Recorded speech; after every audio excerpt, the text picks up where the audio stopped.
মাই god দেখি ভেরি মাছ। হ্যাঁ, hello viewers, welcome to my new blogs. আশা করছি অনেক অনেক ভালো আছেন সবাই, আমিও অনেক ভালো আছি। তো ভিউয়ার্সটা আজকেও আমি একটি নতুন ব্লগ নিয়ে আসলাম। তো ভিউয়ার্সটা আমার সাথে আজকেও থাকতেছে ডিএসটি দেবারায়। তো ভিউয়ার্সটা আমাদের থাম্বনেল দেখেই বুঝতে পারতেছেন যে আজকে ব্লগটি কী হতে যাচ্ছে। ভিউয়ার্সটা অবশ্যই আমার সম্পূর্ণ ব্লগটি দেখবেন। তো ভিউয়ার্সটা লেটস গো।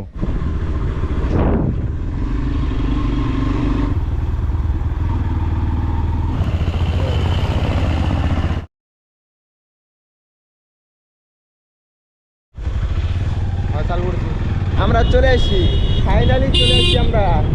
যে দেখেন সামনে সেই আমাদের কান্দরপুর আবার গ্রামে চলে আসি গাইস, দেখেন চারপাশে ভিউটা। তো গাইস ফাইনালি চলে আসলাম আমরা ওভার ড্রামে কান্দেরপুরে। তো গাইস অনেক সুন্দর লাগতেছে জায়গাটা। এখানে আপনারা বিকালে এসে আপনারা অনেক আড্ডা দিতে পারবেন সুন্দর। তো ভিউয়ার্সটা আপনারা হয়তো ভিডিওতে বুঝতেছেন না, কিন্তু আমরা ফিজিক্যালি অনেক সুন্দর দেখতে পাচ্ছি। আর এখানে আসলে আপনারা বুঝতে পারবেন যে কীরকম মনোরম পরিবেশ, আর আপনাদের জন্য এটা একটা এনজয়েবল প্লেস হবে। তো ভিউয়ার্সটা আপনারা অবশ্যই আসবেন এই সুন্দর প্লেসটাতে, আপনারা অনেক এনজয় করতে পারবেন। তো ভিউয়ার্সটা আমি এখন একটু আপনাদেরকে কিছু দৃশ্য দেখাই। আপনারা নৌকোতে করে এখানে আপনারা নদীতে ভ্রমণ করতে পারবেন। এদিক থেকে ওইদিকে একটু ট্রাভেল করলেন, আবার আসলেন। তো এই যে নৌকাটা দেখতে পাচ্ছেন ভিউয়ার্সটা, এই যে নৌকাটা আমার সাথে এই যে ডিএসটি দেবা আসছিল, সে কিন্তু এখানে ব্লগিং ভিডিও করতেছে এই যে পাহাড়ে। তো গাইস আমি এখন যাচ্ছি, এই যে এখানে বড়শি দিয়ে মাছ ধরতেছে নদীতে। জানি না কী পরিমাণ নদীতে মাছ পাওয়া যাচ্ছে বড়শি দিয়ে। তো ভিউয়ার্সটা আপনাদেরকে আমি দেখাবো বড়শি দিয়ে কতগুলো মাছ মারছে এখানে। কি মাছ এগুলো আঙ্কেল? এইগুলো কি পড়ে যাবে না আপনার শরীরের উপরে? এত বড় একটা দাঁড়ায় আছে।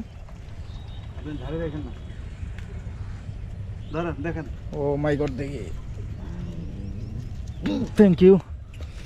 আমরা মাছ দেখবো এখন একটু ভিউয়ার্সটা।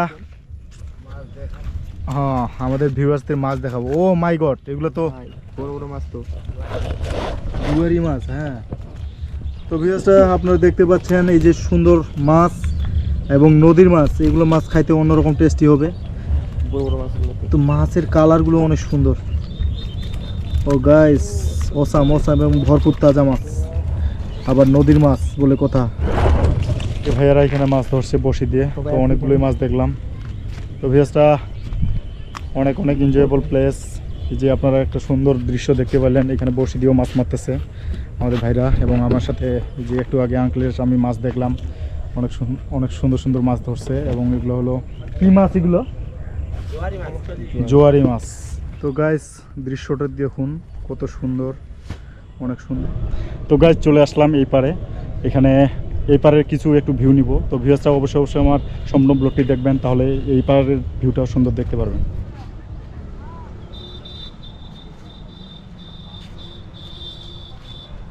তো গাইস আমি এখন এই যে নদীর পার দিয়ে হেঁটে নিচে নামবো, কারণ ওই সিনারিটাতে আমি যাব। ওইখানে ফটোশ্যুট করতেছে অনেকে, আমি ওইখানে ফটোশ্যুট করব। আপনারা দেখতে পাচ্ছেন পাহাড়গুলো কিন্তু অনেক সুন্দর করে বেঁধে রাখছে। তো ভাঙার মতো অপশন নাই, পাহাড়গুলো অনেক সুন্দর থাকবে। আর এই যে ওভার ড্রামের গেটগুলো দেখতেছেন, পানিগুলো কিন্তু অনেক সুন্দর ধরে রাখতে পারবে। তো গাইস আপনারা দেখতে পাচ্ছেন আমার পিছনে ভিউটি অনেক সুন্দর।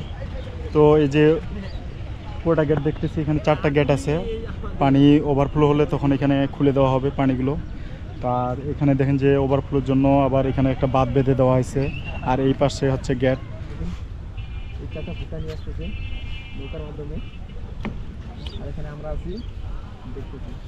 তো গাইস আপনারা দেখতে পাচ্ছেন আমাদের এক আঙ্কেল নৌকোতে করে ভুট্টা বয়ে নিয়ে আসতেছে। এই যে ভুট্টার ক্ষেত নদীর ওই পাশে একবারে। তো ওদের হয়তো কোনো গাড়ি যাবে না, ওইখানে কোনো যানবাহন যাবে না, সেক্ষেত্রে ওরা কি করছে নৌকোতে করে নদীতে করে নিয়ে আসতেছে ওরা। সুন্দর লাগতেছে। আমরা এই যে নদীর একবারে মানে মাঝখান দিয়ে হাঁটতেছি। এই জায়গাটায় এখন পানি নেই, হয়তো যখন পানি হবে তখন এই পানিতে ভরে যাবে। তো ভিউয়ার্সটা আমরা হয়তো এমন টাইমে আসছি যে তেমনটা কোনো পানি নেই। তো এই জন্য আমরা হয়তো নদীর মাঝখান থেকে একটু হাঁটতে পারতেছি এবং ব্লগিং করতে পারতেছি। এই যে এই পাশে দেখতেছেন আবার এখানে আছে ওর নৌকা। তো ভিউয়ার্সটা সন্ধ্যা হওয়ার জন্য আমি ব্লগটি সম্পূর্ণ করতে পারতেছি না। তো থ্যাংক ইউ ভিউয়ার্সটা আমার সম্পূর্ণ ভিডিও দেখার জন্য।